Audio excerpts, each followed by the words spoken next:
اگر یہ دنیا اللہ نے بنائی تو سب کو مسلمان کیوں نہیں بنایا؟ اور یہ دنیا اگر ایشور نے بنائی تو سب کو ہندو کیوں نہیں بنایا؟ Wake up to reality. اور اگر تمہارا پروردگار چاہتا تو جتنے لوگ زمین میں ہیں سب کے سب ایمان لے آتے. تو کیا تم لوگوں پر زبردستی کرنا چاہتے ہو کہ وہ مومن ہو جائیں؟ حالانکہ کسی شخص کو قدرت نہیں ہے کہ اللہ کے حکم کے بغیر ایمان لائے. اور جو لوگ بے عقل ہیں ان پر وہ کفر و ذلت کی نجاست ڈالتا ہے. اور اگر اللہ چاہتا تو تم سب کو ایک ہی جماعت بنا دیتا، لیکن وہ جسے چاہتا ہے گمراہ رہنے دیتا ہے اور جسے چاہتا ہے ہدایت دیتا ہے. اور جو عمل تم کرتے ہو اس دن ان کے بارے میں تم سے ضرور پوچھا جائے گا.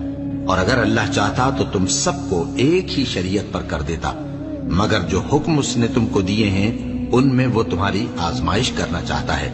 سو نیک کاموں میں آگے بڑھو، تم سب کو اللہ کی طرف لوٹ کر جانا ہے. پھر جن باتوں میں تم کو اختلاف تھا وہ تم کو بتا دے گا. اور کہہ دو کہ لوگوں یہ قرآن تمہارے پروردگار کی طرف سے برحق ہے، تو جو چاہے ایمان لائے اور جو چاہے کافر رہے. ہم نے ظالموں کے لیے دوزخ کی آگ تیار کر رکھی ہے جس کی قناتیں ان کو گھیر رہی ہوں گی. اور اگر فریاد کریں گے تو ایسے کھولتے ہوئے پانی سے ان کی داد رسی کی جائے گی جو پگھلے ہوئے تانبے کی طرح گرم ہوگا اور جو ان کے چہروں کو بھون ڈالے گا.